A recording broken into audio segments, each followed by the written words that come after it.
Aos queridos irmãos, queridas irmãs, estamos de retorno aqui aos nossos trabalhos, estudando as matérias magnas da doutrina espírita, que é sempre um conforto para cada um de nós.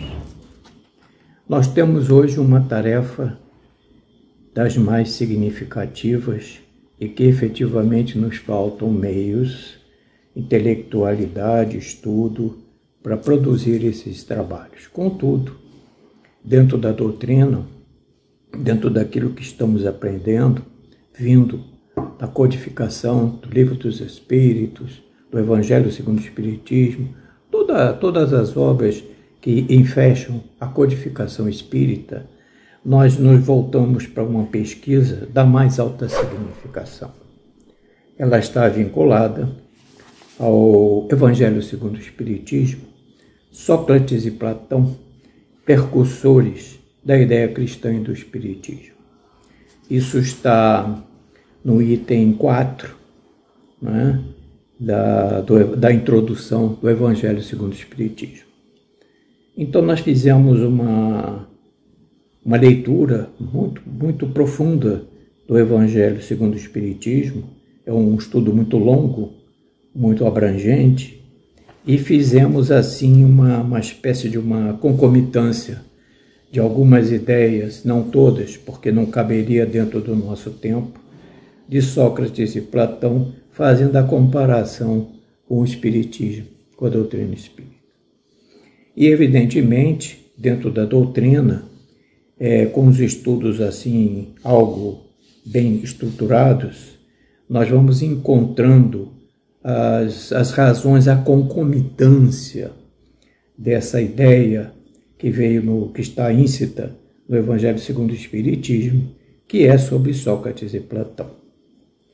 Então, a primeira colocação que nós fizemos é que o Evangelho segundo o Espiritismo, muitas vezes, quando nós abrimos, já fizemos até um comentário em trabalhos passados, quando nós abrimos o Evangelho segundo o Espiritismo, na sua primeira folha, há um pensamento de Allan Kardec. Esse pensamento de Allan Kardec ele é muito profundo, ele é tão simples, mas é tão profundo para as nossas existências. Diz Kardec que o Evangelho segundo o Espiritismo são as máximas morais de Jesus em concordância com o Espiritismo e que servem para a nossa utilidade prática na nossa vida, no nosso cotidiano. Muito profundo isso. Nós sabemos disso, da prática que o Evangelho segundo o Espiritismo nos traz, nos nossos desafios, nas nossas dificuldades. Então, dentro desse conceito de próprio Allan Kardec, nós lastreamos as nossas ideias, as nossas pesquisas e fizemos assim um resumo, né, de ideias comparadas, de máximas de Sócrates e Platão com a ideia cristã e basicamente do Espiritismo. Então, nós fomos buscar, meus irmãos, lá no Livro dos Espíritos, do Mundo Espírita, né? Ou Mundo dos Espíritos, lá no seu capítulo 1, dos Espíritos, no item 7, existe uma questão, a questão 115, muito importante para os nossos trabalhos, porque ela fala da perfeição, ela fala da verdade. Então, vou me permitir aqui ler a questão e fazer um comentário sobre as respostas. Então, a questão 115 diz que dos espíritos, uns terão sido criados bons e outros maus. Num primeiro momento, não temos nada a ver, num primeiro momento, com a doutrina de Sócrates e Platão. Mas a resposta é altamente elucidativa. Dizem as vozes da terceira revelação que Deus criou todos os espíritos simples e ignorantes, isto é, sem saber. A cada um deu uma missão, uma determinada missão, com o fim de esclarecê-los e de fazê-los chegar à perfeição por intermédio de quê? Da verdade. Porque o Mestre, já nas suas instruções com seus discípulos, dizia: conhecereis a verdade e a verdade vos transformará, vos libertará. Então é por conhecimento da verdade que nos aproxima de Deus. E essa aproximação nos faz chegar à perfeição. E dentro dessa perfeição é que nós encontramos a pura e eterna felicidade. Então, dentro dessa resposta, nós achamos altamente construtiva trazê-la aqui para as nossas reflexões. Por que a verdade, né? Nós fizemos aqui um introitozinho para falar sobre a verdade, né? A verdade, ou essas grandes ideias, elas jamais realmente irrompem de súbito, não vêm de escantilhão. Elas possuem seus precursores, que lhes preparam parcialmente os caminhos em função do progresso dos espíritos. O progresso dos espíritos está numa razão direta das verdades que cada um de nós vai absorvendo de forma lenta, gradual, dentro das nossas necessidades, né? Dentro do nosso saber, dentro da nossa projeção, dentro do nosso caminhar. Em chegando, porém, em determinada época, Deus envia os seus precursores com a missão de quê? De resumir, de completar, de esclarecer os elementos que estão esparsos e adaptá-los ao corpo de doutrina. Quer dizer, fazer uma espécie de uma concomitância naquele momento em que esses elementos esparsos eles podem compor um corpo de doutrina dentro da evolução que cada um de nós pode conter, perceber, desenvolver dentro de si, para o progresso dos espíritos. Não surgindo de imediato, mas progressivamente, a ideia máter, ou seja, a ideia primeira, ao aparecer, encontra espíritos dispostos a aceitá-la. É uma verdade. Assim, o que aconteceu com a ideia cristã foi prescindida muitos séculos antes de Jesus. Ela vem gradualmente, né? Seletivamente, acompanhando o nosso progresso, a nossa visão, o nosso desenvolver, a nossa criatividade. Então, aqui nós temos, então, dentro desse conceito, os principais precursores, que são Sócrates e Platão. Mas nós não ficamos só nisso aí, não.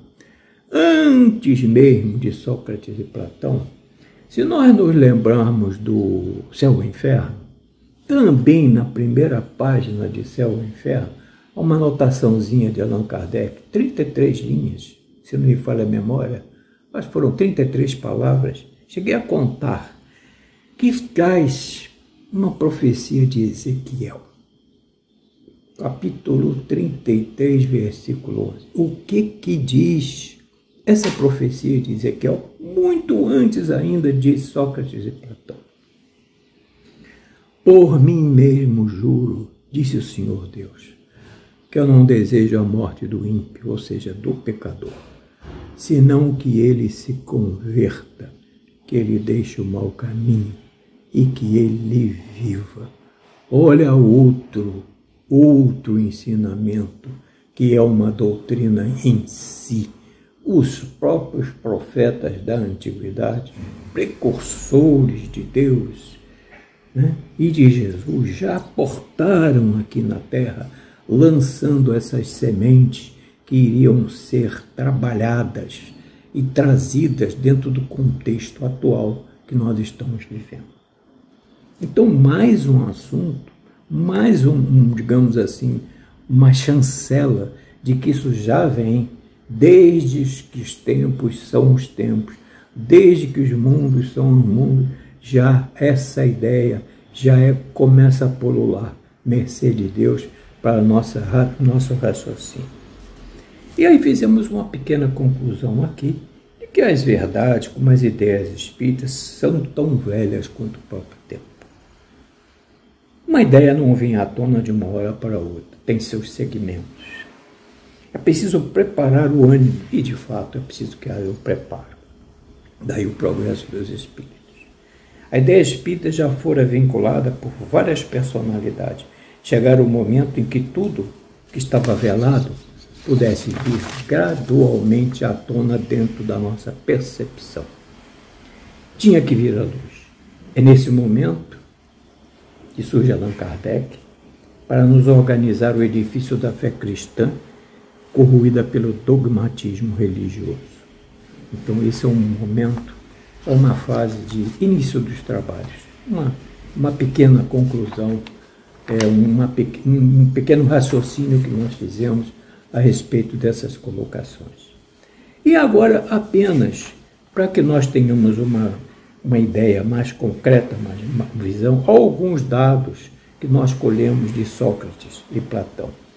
Sócrates, apenas identificação para que a gente tenha uma ideia, nasceu no ano 470 a.C.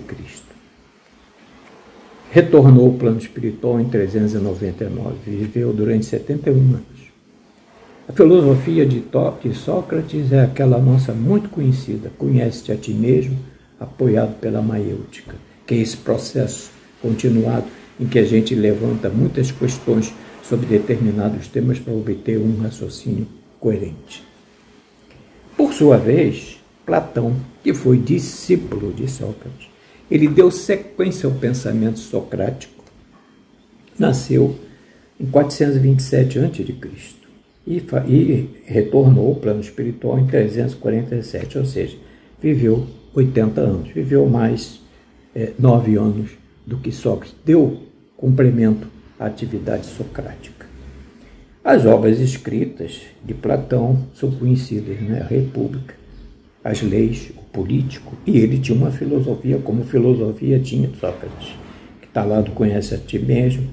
Filosofia de Platão era a teoria das ideias, ou como se desenvolve o conhecimento. Olha a correlação, conhece-te a ti mesmo, e aqui a filosofia de Platão, como se desenvolve o conhecimento. Tudo tem a sua, nada existe pelo acaso, tudo tem a sua vinculação, não sem razão. E aí, nós vamos agora fazer, dentro do Evangelho segundo o Espiritismo, é muito longa as ideias comparadas, as máximas, não é? Mas nós fizemos assim uma espécie de uma filtragem, trazendo mais ou menos aquelas que pudessem caber dentro do nosso tempo. Nós não temos como nos alongar muito em função da complexidade do tema, que a gente vai dentro das nossas possibilidades, tornando o mais racional, o mais entendível possível. É um desafio que nós estamos prontos a atender dentro das nossas perspectivas. Então, dentro desse texto do Evangelho segundo o Espiritismo, dentro dos princípios comparados, para Sócrates, Deus, tocando Deus, para Sócrates, quem era Deus? Uma inteligência onipresente, onisciente, onipotente, absolutamente invisível ao homem. Deriva a prova da existência de Deus, da finalidade do mundo, ou seja, a ordem cósmica é obra de um espírito inteligente e não obra do acaso. Muito profundo isso. A obra cósmica é obra de um espírito inteligente e não de obra de acaso. E não existe o acaso. Tudo tem a sua razão de ser. Para o Espiritismo, fazendo esses princípios comparados, está lá a todas as luzes, no Livro dos Espíritos, que Deus é a inteligência suprema dentro dos conceitos aqui abordados por Sócrates e que Platão deu seguimento aos princípios socráticos. Deus é a inteligência suprema, causa primeira de todas as coisas. Seus atributos são, nós lemos isso continuamente, ele é eterno, imutável, imaterial, único, todo-poderoso, soberanamente bom e justo, ou seja, criador incriado. Para crer em Deus, ainda aqui dentro do Espiritismo, é o suficiente lançar os olhos às obras de sua criação. Não há efeito sem causa. Se o efeito é inteligente, a causa também o é. Isso está a todas as luzes no Evangelho segundo o Espiritismo, causa das aflições. Toda causa inteligente todo efeito inteligente tem uma causa inteligente. Todo efeito negativo tem uma causa negativa. Sendo Deus sublime, superior, infinitamente bom e justo, justa há de ser essa causa. Então não há como impingir a Deus tal ou qual dificuldade. Essa dificuldade está em nós mesmos. Outro princípio comparado é a alma. Para Sócrates, a alma participa da natureza divina e é dada por Deus ao homem. A vida não depende do corpo, depende da alma. Através da união da alma ao corpo, a alma se macula e só reconquista a sua pureza pela libertação do corpo. E Platão, complementando, também diz que a alma é a união, o homem, melhor dito, é a união da alma e do corpo. A alma é a essência do corpo e tem natureza das coisas.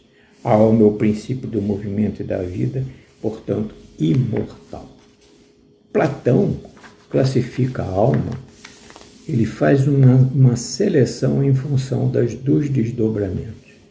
A alma é racional, porque a alma é alma-cabeça. A alma é passional, porque é alma-peito. A alma é apetitiva, porque a alma vem um pouquinho mais além. Nós vamos descrever melhor essas particularidades de Platão. E para o Espiritismo, fazendo a junção e trazendo num corpo de doutrina, tal como está aqui no Evangelho segundo o Espiritismo, lá na questão 134, lá do Livro dos Espíritos, a gente tem sempre que recorrer ao Livro dos Espíritos, e a gente faz isso, nós fazemos isso porque é o nosso livro máter, está tudo aqui. As obras posteriores são desdobramentos do Livro dos Espíritos. A alma é o espírito encarnado.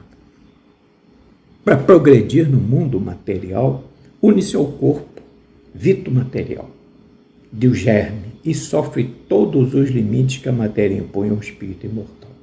Então está aí a nossa vinculação. Nós somos espíritos imortais. Quando temos o retorno, a alma, o que é a alma? É o espírito que está encarnado. Quando há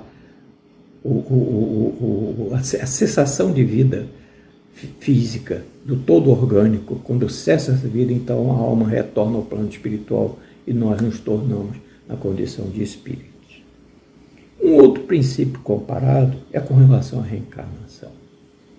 Então Platão diz que se a alma, quando penetra o corpo, não busca manter sua pureza, quando morre o corpo, não retorna ao mundo das ideias, mas estará sujeito à transmigração para outro corpo de homem, e aqui ele vincula ou de animal.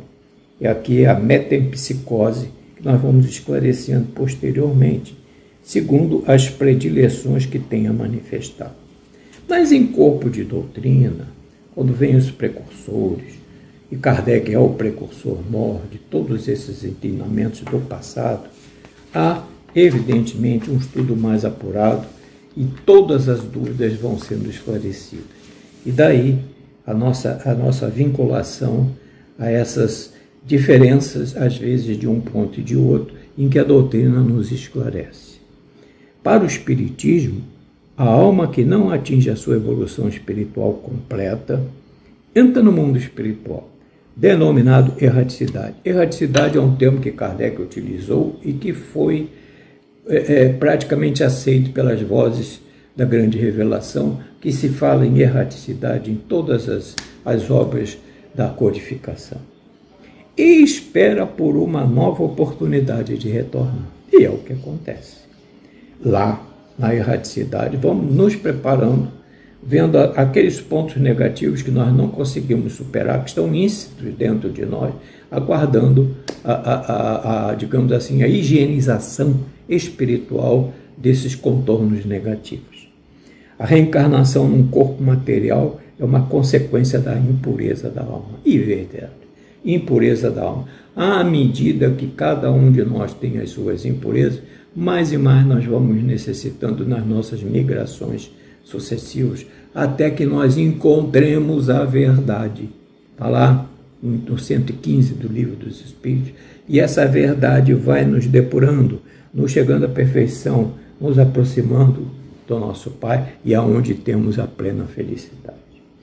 E fizemos uma menção aqui na metempsicose, que é lá de Platão, porque na questão 611, aqui do Livro dos Espíritos, nós sabemos que desde o princípio inteligente atinge o grau necessário para ser espírito e não animal, e entrar no período da humanização, já não guarda relação com o seu estado primitivo.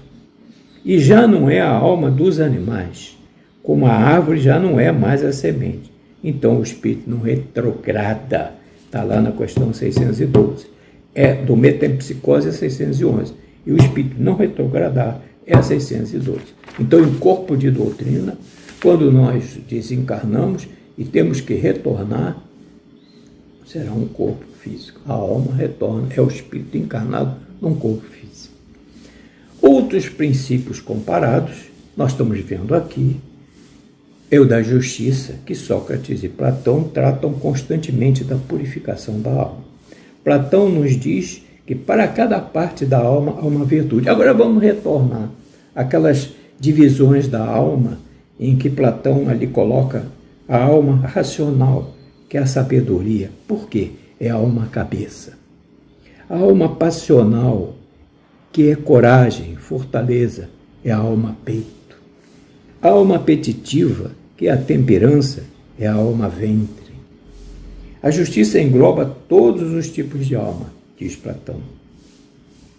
Requisitos essenciais para a harmonia do ser e, por conseguinte, para a felicidade. Já nos preâmbulos da felicidade que a gente vai assumindo, vai conquistando paulatinamente. Diz mais, quem pratica uma injustiça deve ser punido. E a pena, a expiação e a purificação é a purificação, ou seja, a libertação do mal anterior. Para o Espiritismo, a lei do amor, a lei da justiça e da caridade é a mais importante das leis naturais, porque resume todas as demais e dá-lhe suporte. O código da vida futura, segundo o Espiritismo, está lá no céu ou inferno. Código da vida, código penal da vida futura. Não é um código penal que a gente tem aqui hoje nos tribunais em que há juízes togados julgando cada um de nós. Não. É o código penal existente em nós mesmos. As nossas eternas, entre aspas, dificuldades não superadas. Aquelas que nós não conseguimos vencer. E para isso temos que ter o quê? Coragem, alegria, fé na boa nova, das boas notícias que Jesus trouxe e resignação. O que é a resignação? É efetivamente compor esses elementos negativos que ainda existem dentro de nós. Nós não conseguimos, num primeiro momento, depurá-los, vencê-los. Daí, nosso trabalho resignado, de trabalhar, de nos conscientizar, de nos conhecermos a nós mesmos. Esse autoconhecimento, de conhecer a nós mesmos, ele vem desde lá do Livro dos Espíritos, na famosa questão 919 de Santo Agostinho. Tu conheces a ti mesmo. Então, tudo tem a sua sequência. Tudo tem como no início compilar, organizar, trazer as verdades dentro de um corpo de doutrina. E esse corpo de doutrina que nós estamos vivendo hoje, as verdades são inconcussas. Enquanto nós não melhorarmos nossa intelectualidade, a nossa moral, como está lá na Lei do Progresso do Livro dos Espíritos, capítulo 7º, questão 780, que a nossa intelectualidade gera a moralidade, e Kardec então pergunta como é que a intelectualidade pode gerar o excesso moral. E aí os espíritos explicam por quê? Porque à medida que cada um de nós vai ascendendo, vai dentro de nós criando as nossas percepções, a nossa sensibilidade espiritual do que é o certo e do errado, e a moral está aí, através do nosso livre-arbítrio que desponta, identificar seu sigo, né? O que é o bem e o que é o mal. E o que se aguarda e o que se espera é que tanto a moral quanto a intelectualidade estejam bem equivalentes, bem equilibradas dentro da sua ascensão espiritual. Então diz o Espiritismo, nessa parte, que a lei do amor, da justiça e caridade é a mais importante das leis naturais. Por quê? Porque resume todas as demais e dá-lhes suporte. E voltando ao Código da Vida Futura, segundo o Espiritismo, ele pode ser resumido em arrepender-se, sofrer, reparar o mal, que é a injustiça. E 5.2 nos fala da riqueza. Para ambos, ou seja, Sócrates e Platão, é um grande perigo a riqueza. Todo homem que ama a riqueza não ama nem a si, nem o que está em si. O apego aos bens materiais é o desconforto da alma. Por quê? Se nós verificarmos aqui no Evangelho segundo o Espiritismo, nós vamos ver que no capítulo do Sede Perfeitos há uma comunicação da verdadeira propriedade. E o que é ela? Tudo que é da alma, nada que é do corpo. E aqui na riqueza, nós voltamos para tudo que é do corpo. Quando nós desencarnarmos, quando nós voltarmos à nossa categoria de espíritos imortais, não seremos recebidos, dizem os mentores espirituais, em função de tal ou qual religião que seguimos. Mas o que você fez de bom? O que você cumpriu dentro da lei maior? Amar a Deus sobre todas as coisas, amar o próximo como a si mesmo. O que dentro dessa realidade que Jesus trouxe ao mundo, você trabalhou, você se instruiu, você se capacitou espiritualmente. Se eu estiver preso às concepções puramente materiais de posse, de vantagens, de aplicações, de dinheiro, de riqueza, eu estou apenas e tão somente somando bens materiais. Mas no plano espiritual, o que nós temos é a nossa ascensão espiritual, a verdade chegando à perfeição e nos aproximando de Deus. Questão 115 do Livro dos Espíritos. Para o Espiritismo, o que é a riqueza? É uma prova mais difícil do que a pobreza. Porque pode provocar o apego aos bens materiais e dificultar o acesso aos bens espirituais. E, finalmente, nós temos aqui as máximas, que extraímos também. Sócrates e Platão também fizeram uma previsão de que é pelos frutos que se conhece a árvore. E o Espiritismo, lá no seu capítulo 18, muitos chamados, poucos escolhidos, esse termo se encontra textualmente ali reproduzido. Sócrates e Platão, com relação à virtude, dizem que a virtude não pode ensinar, a virtude não se pode ensinar, ela vem por um dom de Deus àqueles que a possuem. E o Espiritismo nos diz que ela evoca os esforços de cada um de nós para conquistar as virtudes.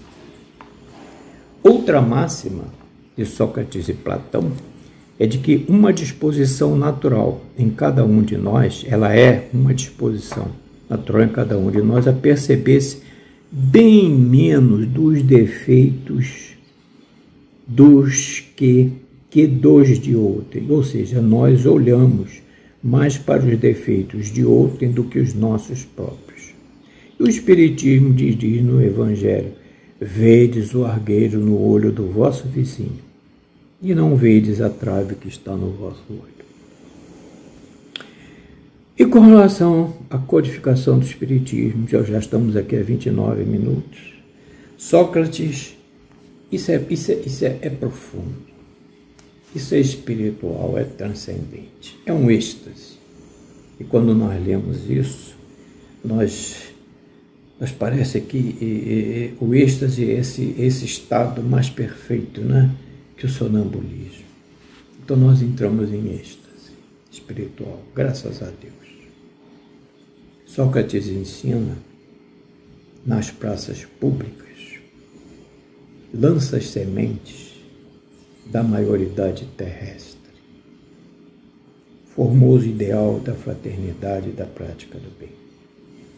Nosso Mestre Jesus, 5 séculos depois, vem ensinar o amar a Deus sobre todas as coisas e ao próximo como a si mesmo. Então nós fechamos aqui essas ideias comparadas, esses temas tão profundos à nossa criatividade espiritual, ao nosso desenvolvimento. E nós fizemos aqui um fecho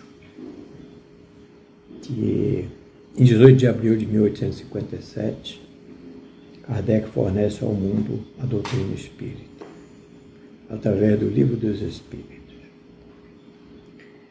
Escrevemos aqui que nos anos subsequentes à codificação, muitas obras espíritas vieram à luz para elucidar os vários aspectos da doutrina, e é o que nós temos.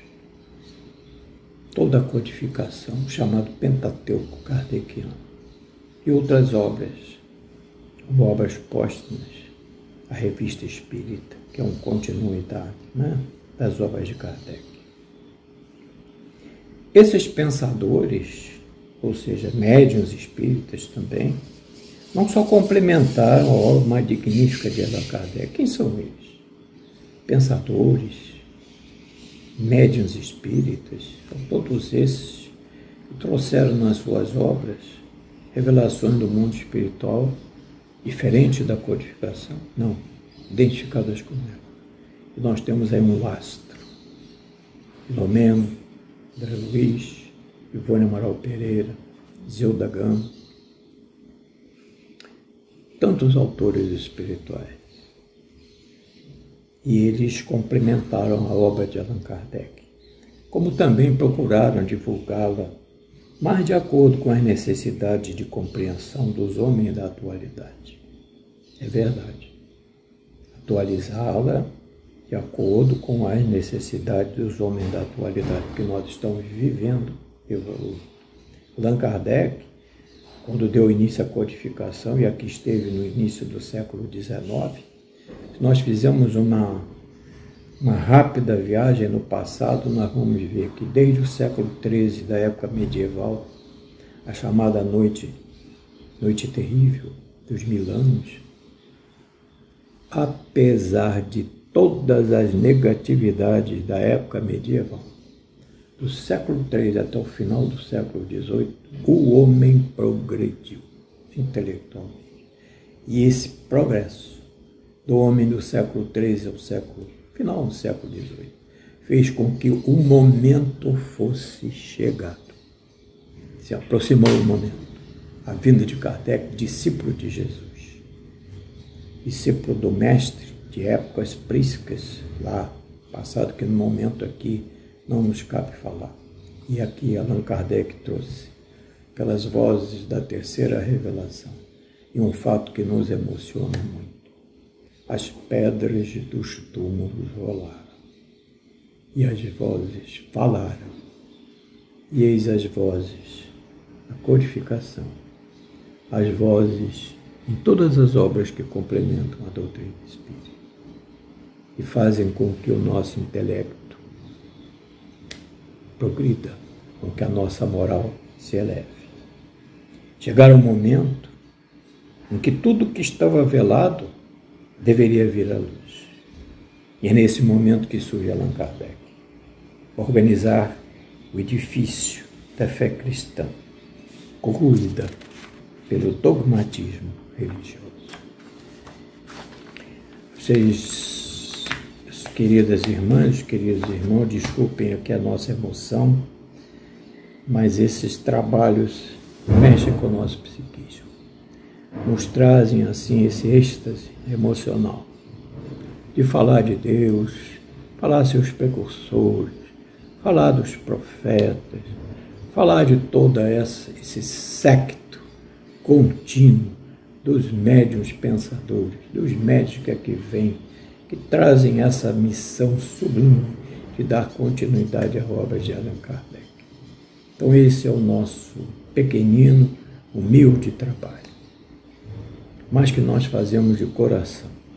Queremos levar aos queridos e queridas que nos ouvem essa mensagem de amor, essa mensagem de gratidão, essa mensagem que é nesse momento dirigida ao nosso Pai, para toda a humanidade terrena, e nesse momento passa por essas fases tão difíceis que são nossas. Essa pandemia global que a todos nos envolve, mas que dela resultará novos aportes, novas situações em que o amor ao próximo, a solidariedade, a fraternidade estarão juntas de mãos dadas, em que Deus, Jeová, Alá, todos são uma única pessoa, e que todos nós de mãos unidas com o Cristo em nosso coração, em nome do Pai, abra as portas para que nós possamos chegar, através da verdade, à perfeição e ao nosso Deus, onde teremos a plena felicidade. Felicidade pura. Não seremos mais espíritos errantes, mas sim espíritos de comunidades puras. Graças a Deus, louvado seja o nosso Pai. Gratidão a todos. Que Deus nos abençoe. Que assim seja. Graças a Deus.